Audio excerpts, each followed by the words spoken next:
ಎಲ್ಲ ಜಾತಿ ಧರ್ಮ ಪಂಗಡ ಸಮುದಾಯಗಳ ಹೋರಾಟದ ಪ್ರತಿಫಲವಾಗಿ ಈಗ ನಾವು ಭಾರತ ದೇಶ ಅಸ್ತಿತ್ವ ಬಂದಿದೆ. ಈ ಭಾರತ ದೇಶದಲ್ಲಿ ಸಂವಿಧಾನ ಎಲ್ಲರಿಗೂ ಸಹಿತ ಅಧಿಕಾರ ಮತ್ತು ಹಕ್ಕುಗಳನ್ನು ಕೊಟ್ಟಿದೆ. ಈ ದೇಶ ಸಂವಿಧಾನದ ಅಡಿಯಲ್ಲಿ ನಡೆಯುತ್ತೆ ಹೊರತು ಯಾವುದೇ ಒಬ್ಬ ವ್ಯಕ್ತಿಯ ಅಥವಾ ಒಂದು ಗುಂಪಿನ ಅಳತೆಯಂತೆ ನಡೆಯುವುದಿಲ್ಲ.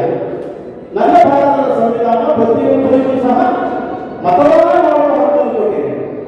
ಅವನು ಶ್ರೀಮಂತ ಇರಲಿ, ಬಡವ ಇರಲಿ, ಕೂಲಿ ಕಾರ್ಮಿಕ ಇರಲಿ, ಅಧಿಕಾರಿ ಇರಲಿ, ಯಾರೇ ಇರಲಿ, ಎಲ್ಲರಿಗೂ ಒಂದೇ ಒಂದು ಕೋಟಿ ಅಧಿಕಾರ ಕೊಟ್ಟಿದೆ. ಅವನು ಶ್ರೀಮಂತ ಅಂದ್ರೆ 4 ಕೋಟಿ ಕೊಟ್ಟಿಲ್ಲ ಅವನಿಗೆ. ಉನ್ನತ ಅಧಿಕಾರಿ ಅಂದ್ರೆ 5 ಕೋಟಿ ಅಧಿಕಾರ ಕೊಟ್ಟಿಲ್ಲ ಅವನಿಗೆ. ಕೈಗಾರಿಕೆಗಳಿಗೂ ಕೂಲಿ ಕೆಲಸ ಮಾಡೋರಿಗೂ ಅದೇ ಕೊಟ್ಟು, ಆನಕ್ಕೂ ಶ್ರೀಮಂತರಿಗೂ ಅದೇ ಕೊಟ್ಟು. ನಮ್ಮ ಕರ್ತವ್ಯ ಆ ಉನ್ನತವನ್ನು ನಾವು ಸದುಪಯೋಗವಾಗಿ ಉಪಯೋಗಿಸಿಕೊಳ್ಳಬೇಕು ಸಮಯವಂತ. ಮತ್ತೆ ಪ್ರತಿಯೊಬ್ಬರಿಗೂ ಸಹ ಅದೇ ರೀತಿ ಚುನಾವಣೆಗೆ ಸ್ಪರ್ಧಿಸುವ ಹಕ್ಕನ್ನು ಕೊಟ್ಟಿದೆ. ಅಧಿಕಾರ ಅನ್ನೋದು ಬಹಳ ಮುಖ್ಯ. ಈಗಿನ ಸಮಾಜದಲ್ಲಿ ಬದಲಾವಣೆ ಜಗದ ನಿಯಮ. ಅಧಿಕಾರ ಅನ್ನೋದು ರಾಜಕಾರಣ ಅನ್ನೋದು ಹರಿಯುವ ನೀರಾಗಬೇಕೆ ಹೊರತು ನಿಂತ ನೀರಾಗಬಾರದು. ವಂಶಾಡಳಿತ, ಸರ್ವಾಧಿಕಾರ, ಪ್ರಜಾಪ್ರಭುತ್ವ ವ್ಯವಸ್ಥೆಗೆ ಮಾರಕ. ಹಾಗಾಗಿ ರಾಜಕೀಯ ಅಧಿಕಾರ ಪ್ರತಿಯೊಂದು ಜಾತಿ ಧರ್ಮ ಪಂಗಡ ಸಮುದಾಯಗಳಿಗೆ ಸಮನಾಗಿ ಹಂಚಿಕೆ ಆಗಬೇಕು. ನಮ್ಮ ಮುಸ್ಲಿಂ ಸಮಾಜದ ಜನಸಂಖ್ಯೆ ಕರ್ನಾಟಕದಲ್ಲೇ 2ನೇ ಅತಿ ದೊಡ್ಡ ಜನಸಂಖ್ಯೆ.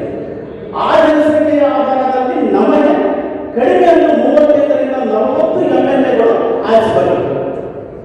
ಇಲ್ಲಿ ಏನಾಗಿದೆ ಅಂದ್ರೆ ಹಳ್ಳಿಯಿಂದ ದಿಲ್ಲಿವರೆಗೂ ಸಹಿತ ಮುಸಲ್ಮಾನರ ರಾಜಕೀಯ ಹಕ್ಕನ್ನು ಕಸಿದುಕೊಳ್ಳಲಾಗಿದೆ.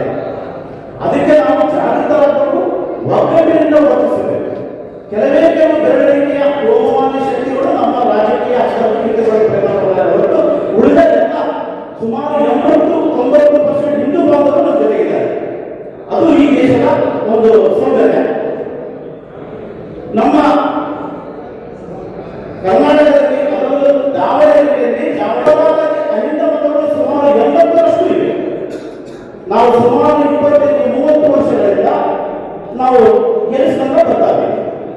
ಈಗ ನಮ್ಮ ಆಗ್ರಹ ಏನಂತಂದ್ರೆ ಅತಿ ಹೆಚ್ಚು ಜನಸಂಖ್ಯೆಯನ್ನು ಹೊಂದಿರುವ, ಅತಿ ಹೆಚ್ಚು ಓಟ ಹೊಂದಿರುವ, ನಿಮಗೆ ನಿಯಂತ್ರಿತ ಕಾಂಗ್ರೆಸ್ ಪಕ್ಷಕ್ಕೆ ಕೆಲಸ ಮಾಡುತ್ತಾ ಬಂದು ಈ ಕಾಂಗ್ರೆಸ್ಸಿನ ಬೆನ್ನೆಲುಬಾಗಿ ನಿಂತಿರುವ ಮುಸಲ್ಮಾನರಿಗೆ ದಾವಣಗೆರೆಯ ದಕ್ಷಿಣ ಕ್ಷೇತ್ರದ ಟಿಕೆಟ್ ಅನ್ನು ನೀಡಬೇಕು ಅಂತ ಕಾಂಗ್ರೆಸ್ಗೆ ಆದೇಶ. ಯಾಕಂದ್ರೆ ಅಧಿಕಾರ ಹಂಚಿಕೆ ಆಗಬೇಕು. ಸೊ ಈ ಟಿಕೆಟ್ ಕೊಡೋದು ಅಷ್ಟೇ ಅಲ್ಲ, ಭಾಷಣ ಮಾತಾಡ್ತಾರೆ. ಮಾಮೂಲಿ ಮುಸಲ್ಮಾನ ಟಿಕೆಟ್ ಕೊಡೋದು ಗೆಲ್ತಾರ, ಅವ್ರು ಓಟ್ ಮಾಡ್ತಾರ. ನೀನೆಷ್ಟು ನಿಯಂತ್ರಣ ನಾವು ಕೆಲಸ ಮಾಡಿದ್ವಿ ಅಷ್ಟು ನಿಯಂತ್ರಣ ನೀನು ಕೆಲಸ ನಾವೇ ಕೇಳಲ್ಲ. ನಿನ್ನ ಮನಸ್ಸಿನಲ್ಲೇ ಕೊಡ್ತಾ ಇದೆ, ನಮಗೆ ಕೊಡಿಸಬಾರ್ದು, ನಮ್ಮ ಪುಡಿಗೆ ಬಂದಿದ್ದಾಗ ಕೇಳಲ್ಲ.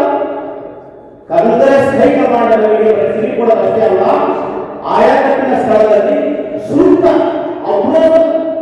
ಅಬ್ಸರ್ವರ್ಗಳನ್ನು ಹಾಕಿ ನಾವು ಗೆಲ್ಲಿ ಏನೇನು ಬೇಕು ಎಲ್ಲಾ ರೀತಿಯ ಒಂದು ಇದನ್ನು ಮಾಡಿ, ಸ್ಕೀಮ್ ಮಾಡಿ, ಎಲ್ಲ ರೀತಿಯ ಒಂದು ರೀತಿಯ ಅಳತೆಯನ್ನು ಮಾಡಿ ನಮಗೆ ಗೆಲ್ಲಿಸಿ ಪ್ರಯತ್ನ ಮಾಡಬೇಕು. ಕೆಲವೊಬ್ಬರು ಏನಾದರೂ ಈ ಟಿಕೆಟ್ ಕೊಟ್ಟ ಮೇಲೆ ನಿಯಂತ್ರಣ ಕೆಲಸ ಮಾಡದೆ ತಾವು ನಮಗೆ ಟಿಕೆಟ್ ಸಿಕ್ಕಾಗ ಎಷ್ಟು ಕೆಲಸ ಮಾಡೋದು ಅದು ಬಿಟ್ಟು ನಿರ್ಲಕ್ಷ್ಯ ಮಾಡಿದೆ. ಕಾಂಗ್ರೆಸ್ ಹೈಕಮಾಂಡ್ ಅಂತರ ವಿರುದ್ಧ ಗೌರವ ತಗೊಂಡು ತಲೆದಂಡ ಮಾಡಿ ನಿರ್ದಾಕ್ಷಿಣ್ಯ ಕ್ರಮ ತಗೊಳ್ಳೋದು ಅವರಿಗೆ ಪಕ್ಷದಿಂದ ಉಚ್ಚರಣೆ ಮಾಡಿ ಅವರು ಯಾಕೆ ಕೆಲಸ ಗೆದ್ದಿದ್ದಾರೆ. ಸೊ ಹಾಗಾಗಿ ನಮ್ಮಲ್ಲಿ ಈಗ ಒಗ್ಗಟ್ಟಬೇಕು. ನಾವು ಎಲ್ಲ ಈ ನೋಡ್ರಿ, ನಮಗೆ ಮುಸಲ್ಮಾನರಿಗೆ ಟಿಕೆಟ್ ಕೊಡ್ತಾರೆ, ಮುಂದಿನ ಸರಿ ಕುರುಬರಿಗೆ ಕೊಡಿ, ನೆಕ್ಸ್ಟ್ ನಮ್ಮ ದಲಿತ ಬಾಂಧವರಿಗೆ ಕೊಡಿ, ಮತ್ತು ನಮ್ಮ ನಾಯಕ ಬಂಧುಗಳಿಗೆ ಕೊಡಿ. ಎಲ್ಲರಿಗೂ ಸಮಾನವಾಗಿ ಅಧಿಕಾರ ಹಂಚಿಕೆ ಆಗಲಿ ಅಂದ್ರೆ ನಮ್ಮ ಉದ್ದೇಶ ಹೊರತು ಬರೀ ಮುಸಲ್ಮಾನರಿಗೆ ಎಷ್ಟೇ ಬೇಕು ನಮ್ಮ ಉದ್ದೇಶ ಅಲ್ಲ. अड्डे बोलते बोलना तो कैसे जिताते हैं? हमारे को जिताते हैं, देख रहे कैसे जीतोगे हमारे क्षेत्र से। वैसा हम वोट भी टिकट भी दे बोलो हमें जिताते, होम का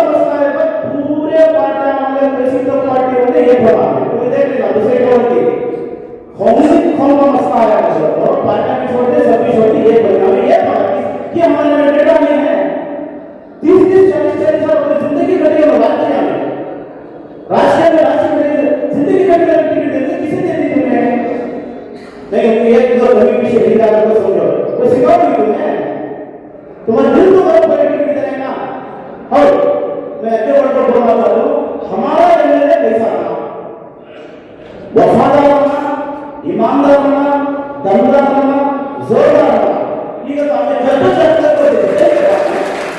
उन्हें हमारे खाने को खाना देने खुले वाला होना, हमारे आवाज को रखते देने आने वाला होना, और हमें आटा इसका चले तो उसका घर मिलना केवल कोई होता है जो सीधा अंदर नहीं मारना हमें बात है हमारे बीच में बैठना वैसा एमएलए होगा इंशाअल्लाह। ये बहुत अच्छी पहल है, हम ये आवाज कंटिन्यू रहना। आज जब कल दूसरे कार्यक्रम में डेली मोदी प्रोग्राम हमारा टिकट मिले हमारे दूसरे आइंदा प्रोग्राम के साथ देंगे, देखो हम